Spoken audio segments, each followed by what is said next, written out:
ఈ దాడికి ప్రతీకారంగా Hormuz జలసంధిని Iran మూసివేయడానికి ఆ దేశ పార్లమెంట్ కూడా నిర్ణయం తీసుకుంది సార్. ప్రపంచ ఆయిల్ అవసరాల్లో 20 నుంచి 25% ఇక్కడి నుంచే రవాణా కూడా జరుగుతోంది. సో దీని పర్యవసానాలు ఏంటి సార్? హర్మూజ్ స్ట్రైట్ మూసివేత మీరే చెప్పారు కదా పర్యవసనం, మీ క్వశ్చన్లోనే పర్యవసనం ఉంది కదా.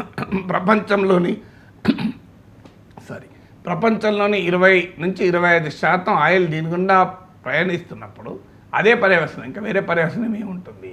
So world's 20 to 25% daily 20 million barrels per day, nearly 20 million barrels per day, అంటే 2 కోట్ల బ్యారెల్స్ చమురు ఈ స్ట్రైట్ ఆఫ్ హర్మూజ్ ద్వారా ప్రయాణం చేస్తుంది. ఈ straight of Hormuz 161 kilometres long, దాని న్యారోయెస్ట్ ప్లేస్లో అంటే అతి తక్కువగా విడుతున్న చోట 33 కిలోమీటర్స్ ఉంటుంది.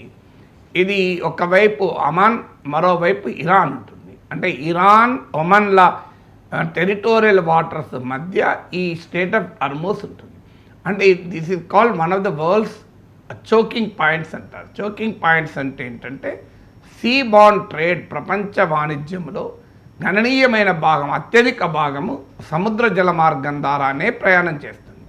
ఈ సముద్ర జల మార్గాల్లో కొన్ని చోట్ల ప్రకృతి సిద్ధంగా ఆ విడ్త్ చాలా చిన్నగా ఉంటుంది. ఇప్పుడు ఉదాహరణకు మనకు ఒక 100 ఫీట్ రోడ్ ఉంది, ఒక చోట సడన్గా అది 10 ఫీట్లు ఉన్నదనుకోండి. 10 ఫీట్లు ఉన్న చోట ఎవరైనా ఒక చిన్న రాయి అడ్డంగా పెట్టినా, ఓ చెట్టు నరికేసినా చోకింగ్ అయిపోతుంది, ట్రాఫిక్ ఆగిపోతుంది. ఎవరైనా రాస్తారోక చేసేవాళ్ళు అడ్డంగా కూర్చున్నారు అనుకోండి, ఆగిపోతుంది. అదే మీకు 100 మీటర్ల రోడ్లో ఒక సైడ్కి ఎవరైనా కూర్చున్నా పక్క నుంచి వాహనాలు వెళ్తాయి. సరిగ్గా ఇది కూడా అంతే. స్ట్రైట్ ఆఫ్ హర్మూజ్ అనేది ఒక న్యారోయెస్ట్ పార్ట్ ఆఫ్ ది ఈ రూట్ నుంచి మీకు 20 to 25% ఆఫ్ ఈ లాస్ట్ 2024లోనైతే 27% of the global oil supplies ఇక్కడ నుంచే వెళ్ళాయి. అలాగే ఎల్ఎన్జి, ముఖ్యంగా ఖతార్ ఉత్పత్తి చేసే liquefied natural gas, commercial gas ఇది. ఇప్పుడు మన ఎల్పిజి ఏమో వంటకు వాడతాం, లిక్విఫైడ్ పెట్రోలియం గ్యాస్. ఎల్ఎన్జి ఏమో కమర్షియల్ వెహికల్స్లో వాడతారు. సో ఈ ఖతార్ నుంచి వెళ్ళేది అంటే ప్రపంచంలో వెళ్ళే ఎల్ఎన్జిలో కూడా నియర్లీ 25% ఈ స్ట్రైట్ ఆఫ్ హర్మూజ్ అనే జలసంధి ద్వారానే వెళ్తుంది. అందులో మరీ ముఖ్యంగా ఏషియన్ కంట్రీస్కి వస్తాయి. 82% ఏషియాకే వస్తుంది. మరి ఇండియా అయితే చాలా ఎక్కువగా భారతదేశం, చైనా ఆధారపడుతుంది. ఇప్పుడు చైనాకు వచ్చే ఆయిల్లో 50% ఈ స్ట్రైట్ ఆఫ్ హర్మూజ్ ద్వారానే వస్తుంది. ఇండియాకు వచ్చే దాంట్లో 2024లో 38%, అంటే nearly 1.9 million barrels per day ఈ ఇండియాకు వస్తాయి స్ట్రైట్ ఆఫ్ హర్మూజ్ ద్వారా. ఓవరాల్గా 5.5 million barrels straight of Hormuz ద్వారా ప్రతిరోజు ఆయిల్ రవాణా అవుతాయి.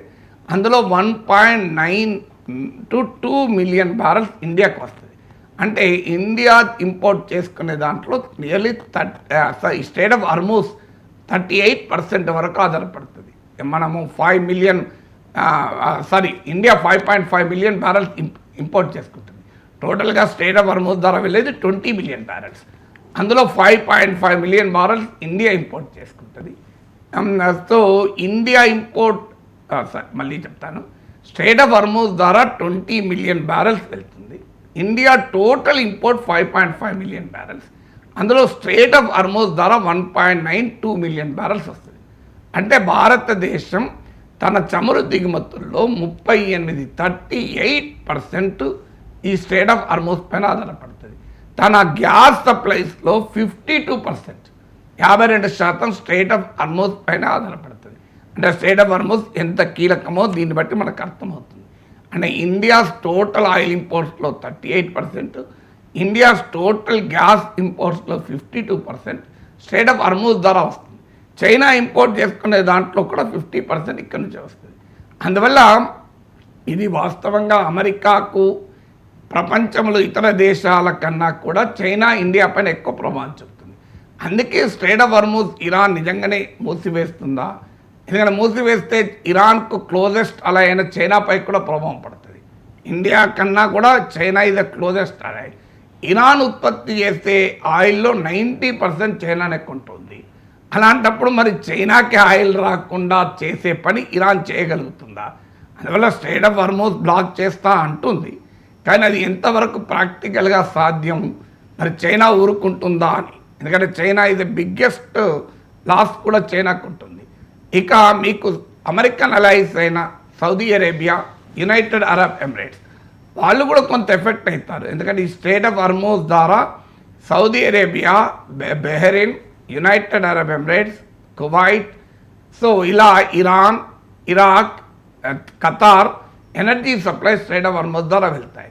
కానీ సౌదీ అరేబియాకు ఉన్న అడ్వాంటేజ్ ఏంటంటే సౌదీ అరేబియాకు రెడ్ సీ వరకు పైప్ లైన్ ఉంది. అవసరమైతే స్ట్రెయిట్ ఆఫ్ హార్మోజ్ ద్వారా పంపించలేని పరిస్థితి ఉంటే, రవాణా చేయించలేని పరిస్థితి ఉంటే పైప్ లైన్ ద్వారా రెడ్ సీకి తీసుకెళ్ళి రెడ్ సీ ద్వారా సౌదీ అరేబియా ఎక్స్పోర్ట్ చేయగలుగుతుంది. యునైటెడ్ అరబ్ ఎమిరేట్స్ కూడా మీకు గల్ఫ్ ఆఫ్ ఒమాన్ వరకు కూడా ఒక పోర్ట్ ద్వారా పైప్ లైన్ ఉంది. అందువల్ల సౌదీ అరేబియా, యుఏఈ కొంత ఎఫెక్ట్ అయినా still they can transport oil without passing through straight of Hormuz. అందువల్ల ఇక వరల్డ్లో రష్యాకి బెనిఫిట్గా ఉంటుంది. ఎందుకంటే ఎప్పుడైతే world's 20% of oil, 25% of gas straight of Hormuz ద్వారా వెళ్ళలేదు, ఇమీడియట్గా రష్యాకు డిమాండ్ ఉంటుంది. అంటే రష్యా రేపు ఎక్కువ డబ్బులు సంపాదించి మీకు ఉక్రెయిన్ పైన ఎక్కువ యుద్ధం చేసడానికి కూడా ఇది దారితీస్తుంది. దీన్ని అందుకే మరి అమెరికా అంగీకరిస్తుందా? అందువల్ల స్ట్రెయిట్ ఆఫ్ హార్మోజ్ను ఇప్పటి వరకు ఎన్నడూ క్లోజ్ చేయలేదు. హిస్టరీలో ఇది మొదటిసారి. అఫ్కోర్స్ ఇరాన్ న్యూక్లియర్ ఫెసిలిటీస్ పై కూడా ఇంతవరకు ఎప్పుడూ అటాక్ జరగలేదు, అమెరికా కావచ్చు, ఇజ్రాయెల్ కావచ్చు. అందువల్ల చరిత్రలో ఎన్నడూ జరగని ఘటనలు జరుగుతున్నాయి కనుక ఇరాన్ ఏం చేస్తుందో చూడాలి. బట్ స్ట్రెయిట్ ఆఫ్ హార్మోజ్ కనుక బ్లాక్ అయితే డెఫినెట్గా గ్లోబల్ ఆయిల్ సప్లైస్ దెబ్బతింటుంది కనుక, demand and supply miss match భయంకరంగా జరుగుతుంది కనుక ప్రపంచ ఆయిల్ ప్రైసెస్ పెరగవచ్చు అని అంటున్నారు. Even straight of Hormuz close చేయకపోయినా కూడా $10 పర్ బ్యారెల్ వరకు పెరుగుతుంది అని. ఎందుకంటే already last month $60 per barrel ఉంటే ఇప్పుడు అది $77 వెళ్ళిపోయింది. ఇంకో $10 100 వరకు కూడా వెళ్ళవచ్చు అంటున్నారు. స్ట్రెయిట్ ఆఫ్ హార్మోజ్ కనుక మూసేస్తే అది 140, 150 వరకు వెళ్ళినా ఆశ్చర్యపడాల్సిన అవసరం లేదని. ఎందుకంటే అసలు స్ట్రెయిట్ ఆఫ్ హార్మోజ్ మూస్తారు అన్న బెదిరింపు వల్లనే మీకు ఇన్సూరెన్స్ ఛార్జెస్ పెరుగుతాయి, ఫ్లైట్ ఛార్జెస్ పెరుగుతాయి. సో మామూలు ఛాలెంజ్ కాదు. ఈవెన్ ఇప్పుడు రెడ్ సీ కన్నా ఆల్టర్నేటివ్ ఉంది. రెడ్ సీ ద్వారా కనుక వెళ్ళలేనప్పుడు కేప్ ఆఫ్ గుడ్ హోప్ ద్వారా చుట్టూ తిరిగి వెళ్ళవచ్చు, కాస్ట్ పెరుగుతుంది, టైం పెరుగుతుంది. కానీ స్ట్రెయిట్ ఆఫ్ హార్మోజ్కు ఒక రకంగా సౌదీ అరేబియా, యూఏఈకి కొంత పైప్ లైన్ ఫెసిలిటీ పార్షియల్గా ఉన్నా స్ట్రెయిట్ ఆఫ్ హార్మోజ్కు ఆల్టర్నేటివ్ కూడా లేదు. అది అంత ఇంపార్టెంట్ స్ట్రెయిట్ ఆఫ్ హార్మోజ్. అందువల్ల ఇది మేజర్ డిసిషన్. ఇరాన్ మరి దీన్ని ఎంతకాలం బ్లాక్ చేస్తుంది? ఎందుకంటే ఇరాన్ కూడా దెబ్బతింటుంది. ఇరాన్ ఎక్స్పోర్ట్స్, ఇంపోర్ట్స్ కూడా స్ట్రెయిట్ ఆఫ్ హార్మోజ్ ద్వారా రావాలి. వాస్తవంగా ఇరాన్ ఆయిల్ అయితే పూర్తిగా స్ట్రెయిట్ ఆఫ్ హార్మోజ్ ద్వారా వెళ్తుంది. అలాగే ఖతార్ ప్రొడ్యూస్ చేసే గ్యాస్ అంతా స్ట్రెయిట్ ఆఫ్ హార్మోజ్ ద్వారా వెళ్తుంది. అందువల్ల చుట్టూ ఉన్న దేశాలు అంగీకరిస్తాయా? అసలు ఇరాన్ ఎకానమీకి ఇది ఛాలెంజ్గా ఉంటుంది. ఇరాన్ ఆయిల్తో బెనిఫిట్ అవుతున్న చైనా ఎఫెక్ట్ అవుతుంది.